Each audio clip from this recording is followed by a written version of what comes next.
This was built in England. It was built in Birmingham by bodybuilders who worked out of a small factory. Some work. I'm working on the centre section with all the locker boxes which run along here, the tongue and groove. That's all being replaced. All the wheels are off. It's up on jack stands. You see the work involved. That is just to jack the ladder up by hand, just to keep the weight off everything. You imported this rig. Yes. What year did you import it? 74. 74 from Rugby. And it was Rugby Fire Station. Rugby Fire Station, Warwickshire. Yeah.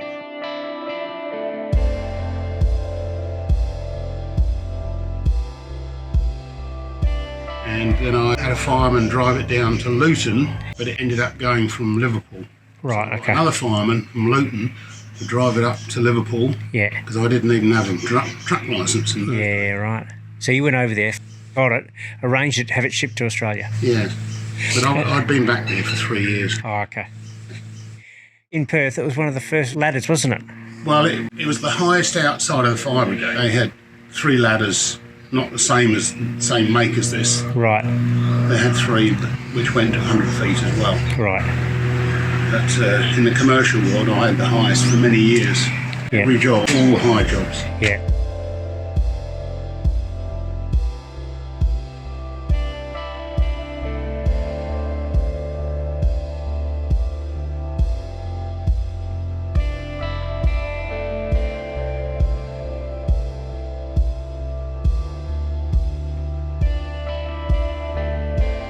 So you've rehauled that as well. So it's all been, they've all been dismantled, cleaned out, re-greased.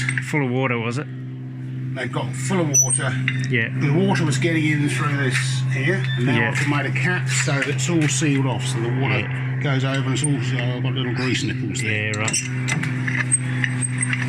So they all run nice, all 4 of those are done. Yeah. And they pull out. Yeah. Oh, yes, so you got a bit of... Yeah. These were all seized up. Yeah. They had to be, I made a special puller to pull those out. Yeah. Hey, it's Glenn Jones for theboilershop.com.au. The full description of Jeff's fire ladder can be found in the description below. My YouTube channel centres around CNC files that can be downloaded from my website. To break that tradition, it's a privilege for me to share the story of Jeff's fire ladder.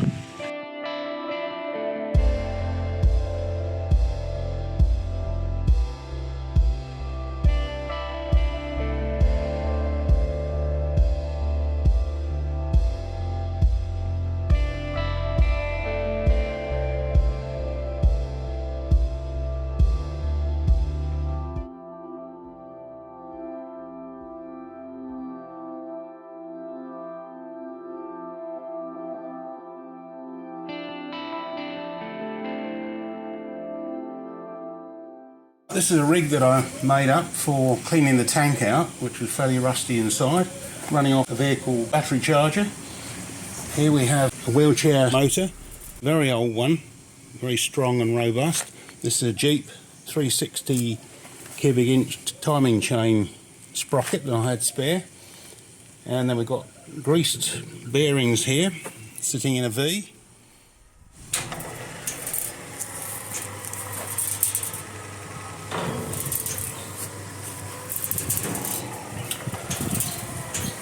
When it has stones in it, it's very heavy.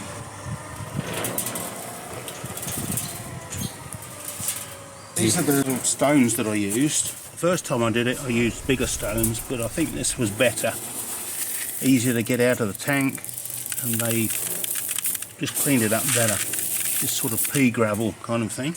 And then this is the treating of the tank, cleaning, priming, and then sealing with a sealer paint.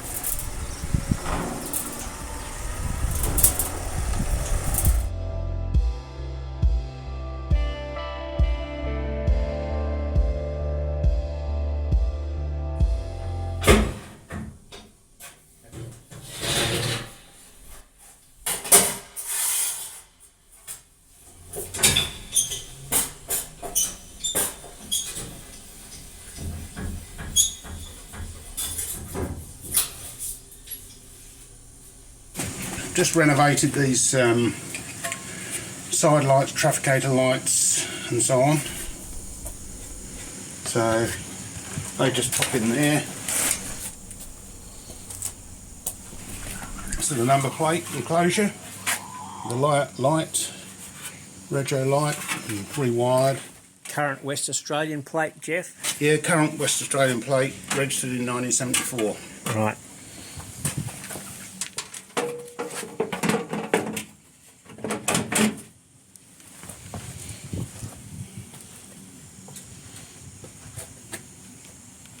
This is a locker box light, very nicely made. There's 4 of those in each locker box. 1 in each locker box. Now this is a guy line pulley, very nicely made out of brass and bronze. And that's a guy line to stabilise the end of the ladder or to actually lift firemen down into a troubled area.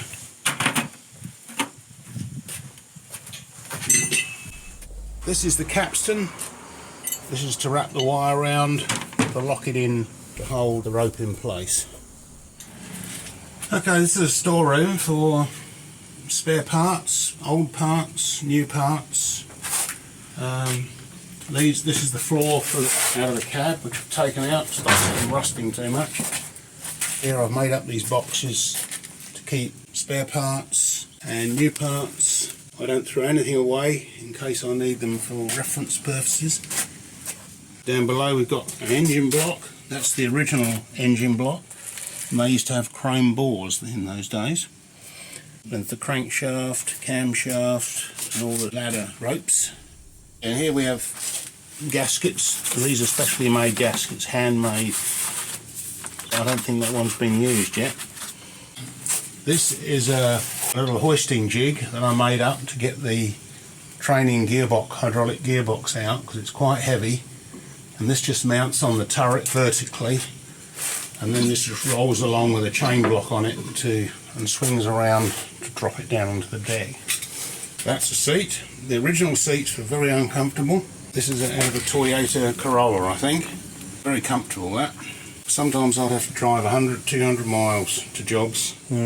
Attention to detail in this, even this sort of thing, hey, just the work, the thought going into it. Yeah, yeah. You did it at the time. Oh, yeah. You just have to do it, you know. Yeah. This is the original intermediate shaft, which runs from the transfer box to a centre bearing, which is over here. And then you've got your tail shaft going off to the differential. This needs to be replaced. These lay rub shafts have got rubber blocks, and over the years they harden up. And they put pressure on the bearings and on the splines and so on. So I'm replacing those with these Hardy Spices universal joints. This is an old shaft which I bought, which needs to be shortened to be made up to the same length as this one here. All this assembly here, this flange and these splines, this will all be, they'll be cut off, and that'll be moved up to there and welded around, and the whole shaft will be balanced and fitted back into the machine. This is the centre bearing housing. Nice bronze casting there. And there's one of the old oil seals. It's still in good nick, really. It's an old leather oil seal. That'll probably be going again okay. And here's an adapter plate flange which I brought to go on the transfer box. Amazing how after all these years, 60-year-old truck, you can just buy a piece like that and slide it on and it's perfect fit. This is the console. There's the control levers there, which I've had extended out. This is the seat that I specially made up. I used to have a tractor seat on there, which was very uncomfortable. So this is much more comfortable, and the extended levers. The extended levers gives you a bit more control too, Jeff, hey? A little bit more sense of control when it's up very high. So they worked out well. What's that up under there, under the sun protector? The very up the top, that black, yeah. That's an intercom system. Oh, okay. Intercom system. Oh, to the top of the ladder. To the head of the ladder. Okay. Yeah. And what about turntable, condition it's in and all that sort of stuff? All the turntable and all that. Well, do you reckon it'll be all right? I don't know. No, right. It should be all right, but it will have a few issues, I'm sure. How long's it been stagnant? Since 1992. Right, and we're now 2020. So what is it again? The make? It's a comma Magirus. Magirus. Deutz, German. Yeah. They've been making turntable ladders from the late 1800s. And this was built in England. It was built in Birmingham. Yeah. By bodybuilders who worked out of a small factory. There's all the panelling that's come off. There's all your rims. There's some serious rubber there. These are ballast bars.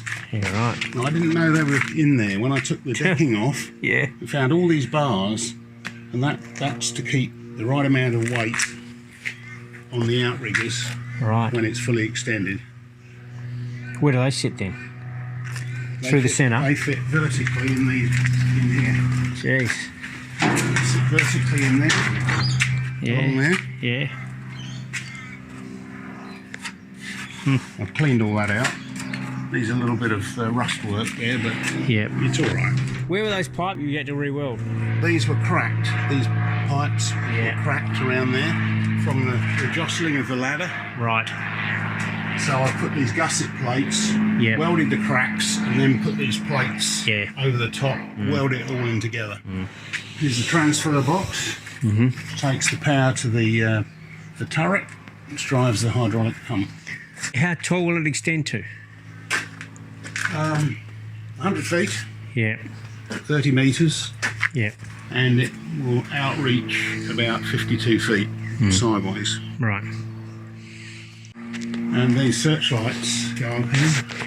Yeah. Searchlights sit on there. There's a bell. There's a flashing light that goes on the top. I've got all the original equipment. Well, this is the flashing beacon, which sits up on the roof. I've got the original blue one. This is the bell. Still got the clanger in it. How's that? Show us underneath. Show us underneath there. It used to have a leather strap.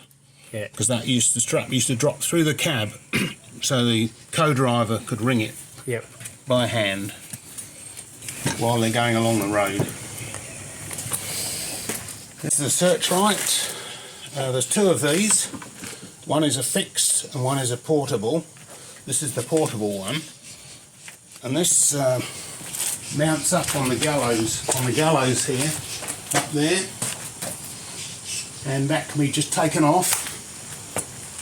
And a reel. There's a reel under here in the reel box. They run it out to this tripod, so they can light up the incident, particular aspects of the incident. And point it to wherever manually. Yeah, and then it's a little switch there, switch it on. And it's also got a focusing, narrowing, broadening of the beam by a little knob on the back. Did you use it in industry when you had the ladder for hire? One of my first jobs, we worked into the night lopping a tree. Yeah. And we used them for that. That's the only time I've ever done it.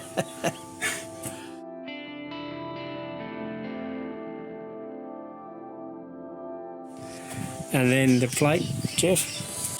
This is the original number plates. I've also got the original logbooks too. How's the quality of that, eh? Look at the quality of it. This is pressed. I'd say that's embossed out of a piece of just the back thick aluminium. Yeah. So Hills, made by Hills. They're a very famous registration plate makers.